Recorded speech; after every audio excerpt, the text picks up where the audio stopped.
70세 남성이 자녀들 앞에서 재혼을 선언했습니다. 그 순간 식탁은 얼어붙었고 딸은 소리쳤죠. 아버지, 지금 제정신이세요? 아들은 더 노골적이었습니다.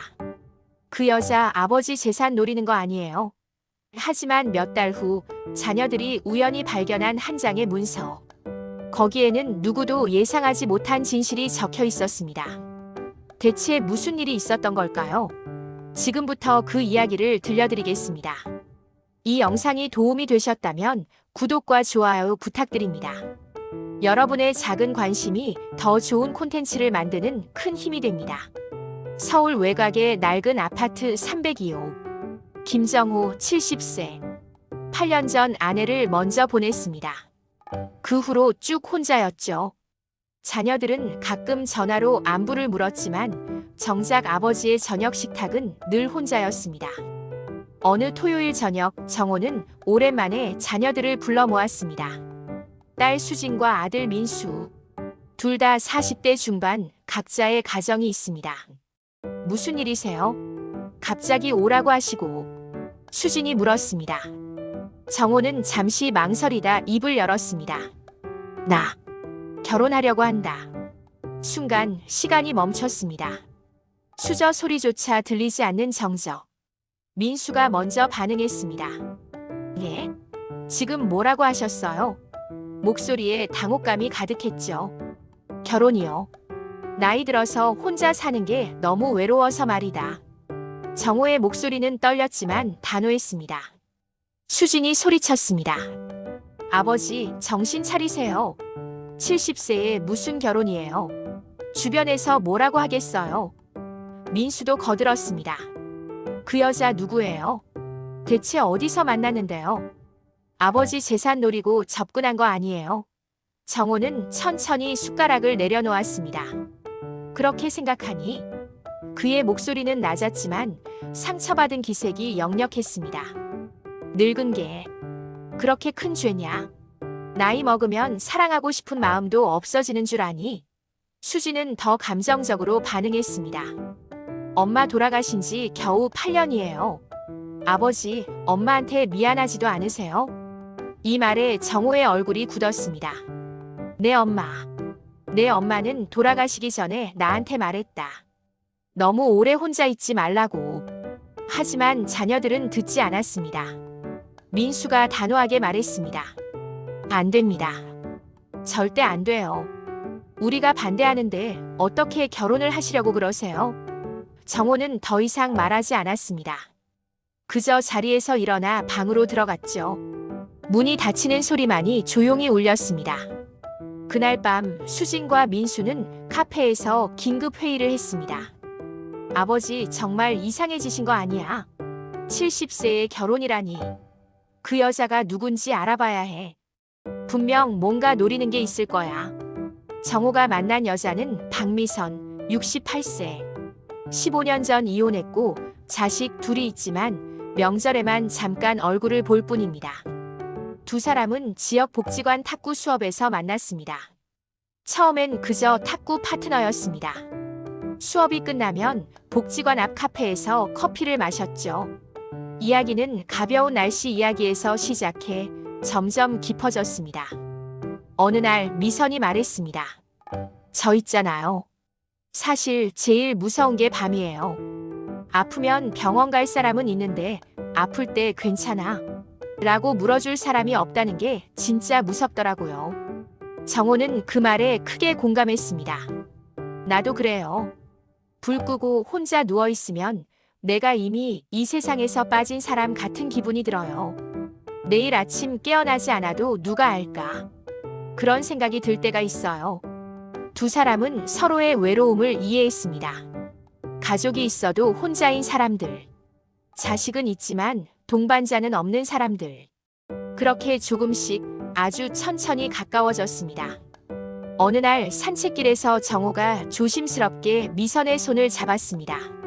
미선은 깜짝 놀라 손을 뗄 뻔했지만 그러지 않았습니다. 두 사람 모두 알고 있었죠. 이 나이에 손을 잡는다는 건 단순한 설렘이 아니라 남은 시간을 함께 가겠다는 약속이라는 것을.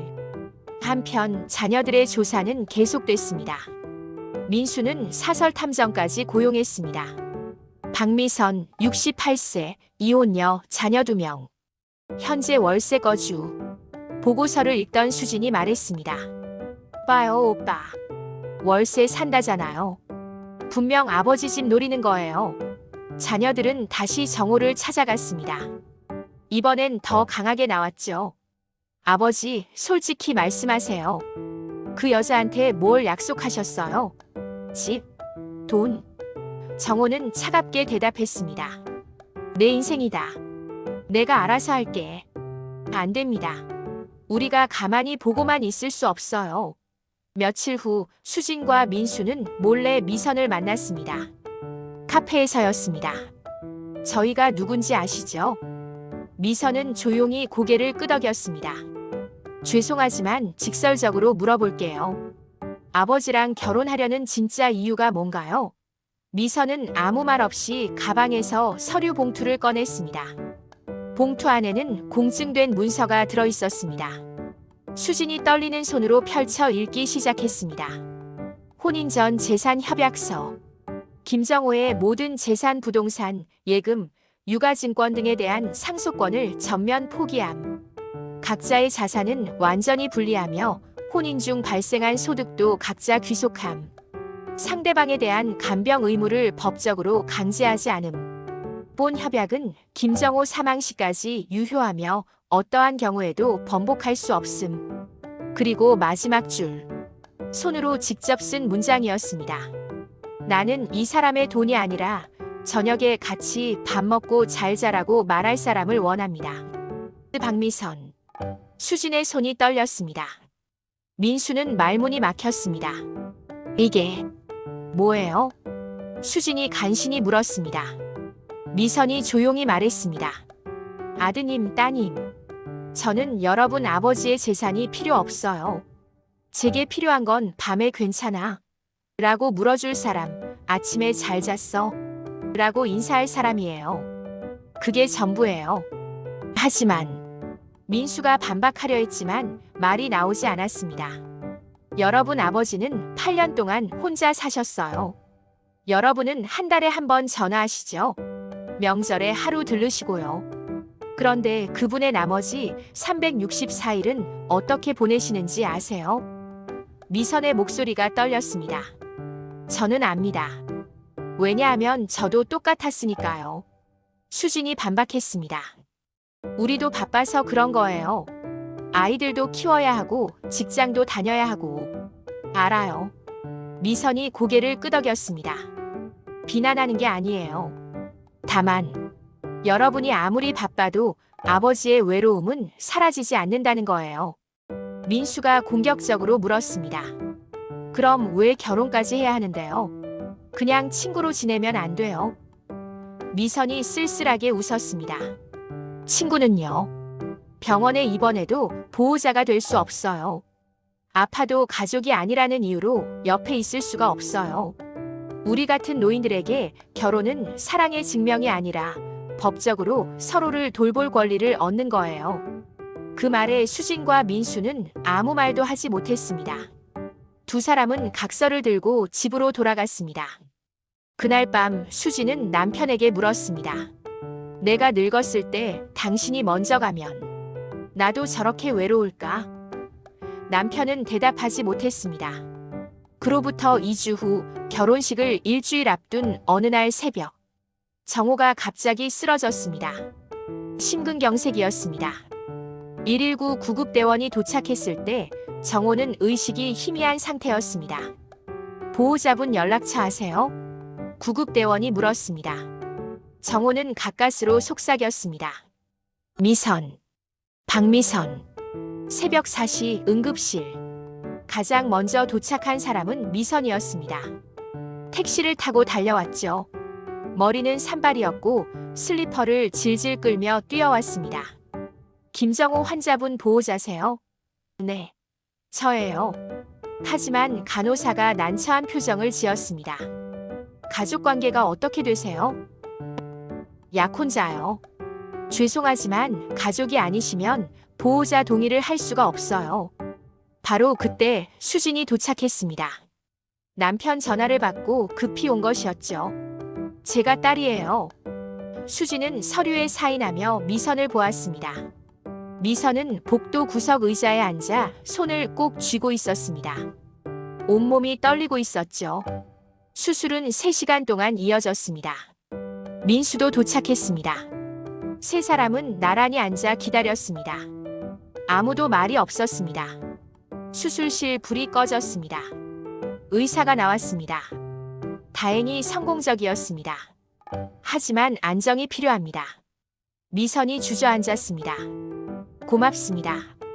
정말 고맙습니다. 중환자실 면회 시간. 가족만 들어갈 수 있었습니다. 수진이 먼저 들어갔습니다. 정호는 산소 마스크를 쓴 채 누워 있었습니다. 아버지. 수진이 손을 잡았습니다. 정호가 천천히 눈을 떴습니다. 미선이는 밖에 계세요. 기다리고 계세요. 정호의 눈에서 눈물이 흘렀습니다. 미안하다. 너희들한테 걱정 끼쳐서. 아니에요, 아버지. 수진도 눈물을 흘렸습니다. 제가 미안해요. 제가 아버지를 진짜 외롭게 만들었던 것 같아요. 면회가 끝나고 복도로 나왔을 때 미선이 벽에 기대 서 있었습니다. 수진이 다가갔습니다. 들어가 보세요. 제가 간호사한테 말할게요. 하지만 저는 가족이에요. 수진이 단호하게 말했습니다.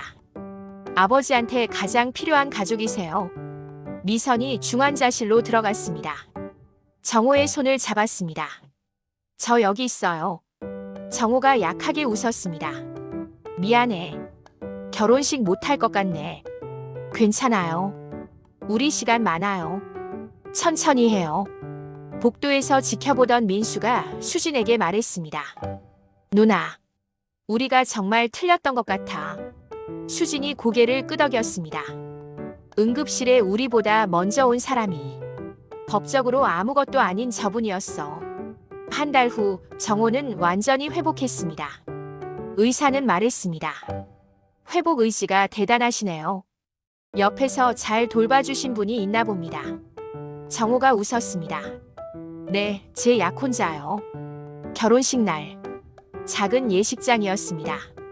하객은 30명 남짓. 정호의 친구들, 미선의 친구들, 복지관 사람들, 그리고 자녀들. 수진과 민수는 부모님께 꽃다발을 전했습니다. 민수가 마이크를 잡았습니다. 목소리가 떨렸습니다. 아버지, 그동안 정말 죄송했습니다. 아버지의 외로움을 몰랐습니다. 아니, 외면했습니다. 수진도 이어받았습니다. 미선 어머니, 아버지를 부탁드려요. 저희가 못해드린 것들 함께 해주세요. 정호가 단상에 올라 마이크를 잡았습니다. 저는 오늘 다시 가족을 얻었습니다. 피로 이어진 가족이 아니라 남은 시간을 함께 살기로 선택한 가족입니다. 누군가는 이 나이에 무슨 결혼이냐고 말합니다. 하지만 저는 말하고 싶습니다. 나이가 들어도 사랑하고 싶은 마음은 사라지지 않습니다. 외로움도 사라지지 않습니다. 우리는 그저 남은 시간을 혼자가 아닌 함께 살고 싶었을 뿐입니다. 박수가 터졌습니다. 미선도 마이크를 잡았습니다. 감사합니다. 제 인생의 새 가족들에게, 그리고 이 사람에게. 우리 오래 말고요. 그냥 서로 아프지 않게만 살아요. 정호가 웃으며 대답했습니다. 그거면 충분하지. 식이 끝나고 두 사람은 손을 잡고 걸어 나갔습니다. 수진이 남편에게 속삭였습니다. 여보, 우리도 나중에 저렇게 늙을까? 남편이 손을 꼭 잡았습니다. 그러려면 지금부터 서로 더 잘해야겠는걸. 그날 저녁 작은 신혼집. 정호와 미선은 함께 저녁을 차렸습니다. 된장찌개와 김치, 계란말이. 소박한 식탁이었습니다. 하지만 혼자 먹던 식탁과는 달랐죠. 잘 먹겠습니다. 두 사람이 동시에 말했습니다. 그리고 웃었습니다. 식사를 마치고 정호가 설거지를 하려 하자 미선이 말렸습니다. 까치해요. 빨리 끝나잖아요. 두 사람은 나란히 서서 설거지를 했습니다. 불을 끄고 잠자리에 들 때 미선이 말했습니다. 고마워요. 저 혼자가 아니게 해줘서. 정호가 손을 잡았습니다. 나도요. 당신도 잘 자요. 네, 잘 자요. 어둠 속에서 두 사람의 숨소리가 조용히 들렸습니다. 더 이상 혼자가 아닌 숨소리. 그것만으로도 충분했습니다. 명절날 수진과 민수는 아버지 집을 찾았습니다. 예전보다 자주 찾아오게 됐습니다. 문을 열자 미선이 웃으며 맞았습니다. 어서 와요. 아버지가 좋아하시는 갈비찜 했어요. 거실에는 정호가 TV를 보고 있었습니다. 예전과 다른 점이 있다면 얼굴에 생기가 돌았다는 것. 아버지, 요즘 어떠세요? 민수가 물었습니다. 좋지. 매일 밥 세끼 같이 먹고 저녁엔 산책하고. 이게 행복이더라. 수진이 미선을 도와 상을 차리며 물었습니다. 어머니는요? 후회 안 하세요? 미선이 웃었습니다. 후회? 매일 고마워 잘 자듣는데 무슨 후회를 해요?